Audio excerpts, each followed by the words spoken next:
മുടിക്കായ എന്ന് പറഞ്ഞാൽ അതൊരു പ്രശ്നം തന്നെയാണ്. പലപ്പോഴും അത് നമ്മളായിട്ട് ഉണ്ടാക്കി കൂട്ടുന്ന ഒരു അസുഖമാണെന്ന് പറഞ്ഞാലും അതിൽ തെറ്റില്ല. ഇതിന് ബ്ലാക്ക് ഫീഡർ അല്ലെങ്കിൽ മെഡിക്കൽ ടേംസിൽ ട്രൈക്കോമൈക്കോസിസ് നോഡോസ നോഡുലാരിസ് എന്നൊക്കെയാണ് പറയുന്നത്. മുടി പൊട്ടിപ്പോവാനും ഇത് കാരണമാകുന്നുണ്ട്. അതുകൊണ്ട് തന്നെ ചില ആൾക്കാർ മുടി പൊട്ടിപ്പോകുന്നു എന്ന് പറഞ്ഞ് കംപ്ലൈന്റ് ആയിട്ട് വരുമ്പോഴാണ് ഇത് ഐഡന്റിഫൈ ചെയ്യുന്നത്.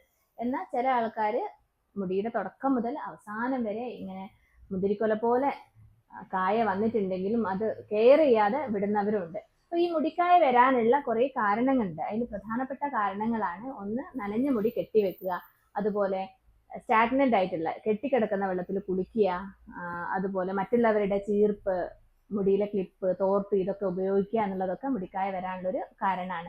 ഇതൊരു ഫംഗൽ ഇൻഫെക്ഷൻ ആണ് കേട്ടോ.